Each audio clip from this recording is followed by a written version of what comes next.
మన ప్రభువును రక్షకుడైన యేసుక్రీస్తు వారి నామములో శుభములు, వందనాలు. మన దేశానికి మిషనరీలు రావటం అనేది, మన భారతదేశానికి మిషనరీలు రావటం అనేది ఎంతో గొప్ప ధన్యత అన్నమాట. ఎందుకంటే ఈనాడు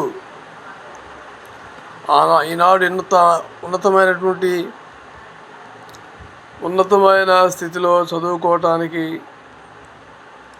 ఉన్నతమైనటువంటి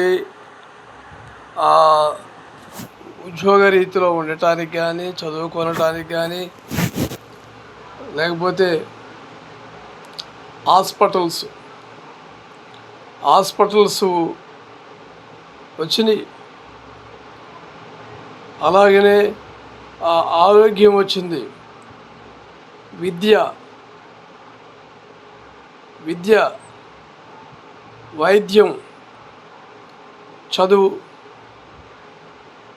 ఈ మూడు కూడా ఆనాడు మిషనరీలు మన భారతదేశానికి రావటమే ఈనాడు అన్ని వెనకబడినటువంటి కులాలలో, వెనకబడినటువంటి జాతుల్లో అనేక మంది చదువుకొని ఉన్నతమైనటువంటి శిఖరాలకు, ఉన్నతమైనటువంటి స్థాయికి ఎదుగుట ఆనాడు మిషనరీలు మన భారతదేశానికి రావటమే గొప్ప ఆశీర్వాదం అన్నమాట. కాబట్టి మన భారతదేశంలో ఈ మిషనరీలు చేసినటువంటి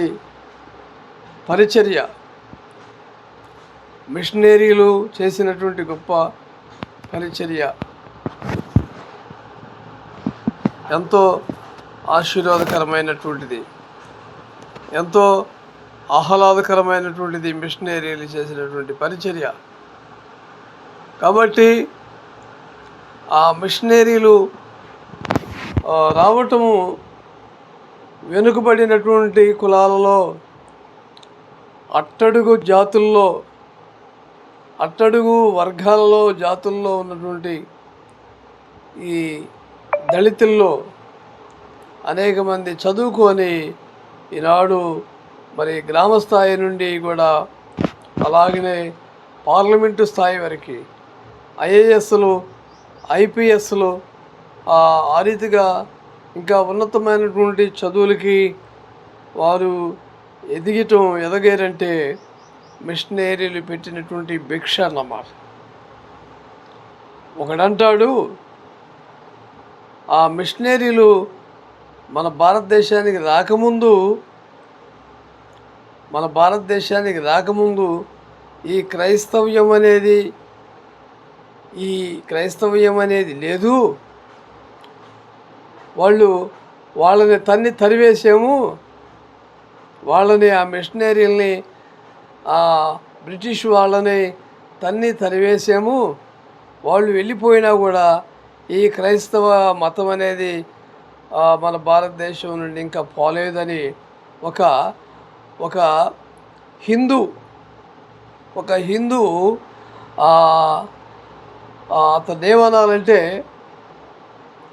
మతాల మధ్య చిచ్చు పెట్టేటువంటి ఒక యదవ అన్నమాట. మతాల మధ్య చిచ్చు పెడుతున్నటువంటి ఒక చాడిస్ట్ అన్నమాట. హిందువుల మధ్య డబ్బును దండుకుంటూ, హిందువుల పక్షంలో మాట్లాడుతున్నట్టుగా వాళ్ళ ధనాన్ని సంపాదించుకుంటూ ఈ విధంగా వాళ్ళు సంపాదనలో ఉండాలన్నమాట. కాబట్టి ఈనాడు భారతదేశంలో పేద ప్రజలు, వెనకబడినటువంటిది దళిత జాతుల్లో కానీ, వెనకబడినటువంటి వాళ్ళల్లో కానీ, లేకపోతే ఉన్నతమైనటువంటి స్థాయిలో ఉన్నటువంటి అనేక మంది వ్యక్తులు మిషనరీల యొక్క స్కూల్స్లో వాళ్ళు చదువుకున్నారు. మిషనరీల యొక్క స్కూల్స్లో చదువుకొని ఉన్నతమైనటువంటి స్థాయిలోకి వాళ్ళు ఎదిగారన్నమాట. అలాగనే ఆరోగ్య విషయంలో కూడా వాళ్ళు అందరికి మధ్యకెళ్ళి గ్రామాలలోకి వెళ్ళి విలేజ్ల్లోకి వెళ్ళి మారుమూల ప్రాంతాల్లోకి వెళ్ళి వైద్యం చేసినారు, విద్యను అందించినారు. అలాగనే వాళ్ళకి ఉన్నతమైనటువంటి చదువులు చదివించినారు. అలాగనే ఆరోగ్య రీతిగా అలాగనే ఆర్థిక రీతిగా కూడా సహాయపడినారు అన్నమాట. కాబట్టి ఈ మతాల మధ్య చిచ్చురేపుచున్నటువంటి మతాల మధ్య మత సంబంధమైనటువంటి మతోన్మాదులు చేస్తున్నటువంటి ఈ అరాచకాలు అన్నమాట. కొంతమంది అందరూ లేని హిందువుల్లో దాదాపు ఒక 10 మంది దాకా వాళ్ళు తయారయ్యారన్నమాట. హిందువుల పక్షంలో మేము మీ పక్షంలో మాట్లాడుతున్నాం కాబట్టి మీరు మాకు ధన సహాయాన్ని చేయండి అని రకరకాలుగా ఒక 10 మంది మతోన్మాదులు ధనం కోసం డబ్బు కోసం హిందువుల పక్షంలో మాట్లాడతా ధనాన్ని డబ్బును వెనకేసుకుంటున్నారన్నమాట. కాబట్టి మిషనరీలు రావటం అనేది మన వెనకబడినటువంటి జాతుల్లో అలాగే మన దళిత యొక్క కులాలలో వారు విద్యను అందించినారు, చదువును అందించినారు, అలాగనే ఆరోగ్యాన్ని ఇచ్చినారు, అలాగనే వాళ్ళు అనేక ఆర్థికంగా సహాయపడినారు దేవుని బిడ్డలారా. కాబట్టి ఆ మిషనరీలు చేసినటువంటి సేవ విద్య కానీ అలాగనే వారు చేసినటువంటి పరిచర్యలు అలాగనే వారు అందించినటువంటి వైద్య పరిచయం కానీ లేకపోతే విద్య కానీ ఇంకా రకరకాలుగా వారు చేసినటువంటి పరిచర్యలు సేవలు ఎన్నడూ కూడా మనం మరిచిపోలేనటువంటివి అన్నమాట. కాబట్టి మరి ఈనాడు అనేక మంది వెనకబడినటువంటి కులాలలో వెనకబడినటువంటి జాతుల్లో ఉన్నతమైనటువంటి స్థాయిలో ఉండటానికి ఆనాడు వారు చేసినటువంటి పరిచర్య త్యాగము ఈనాడు దళితుల్లో అనేక మంది ఉన్నతమైన స్థాయిలో ఉండాలన్నమాట.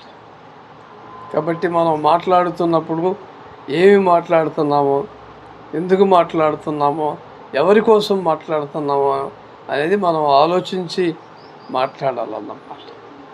కాబట్టి మన ప్రభు అయిన యేసుక్రీస్తు వారి నామములో మీ అందరికీ శుభాలు, వందనాలు. దేవుడు మిమ్మల్ని మీ కుటుంబాలను దేవుడు బహుగా ఆశీర్వదించి దీవించునుగాక. ఆమేన్.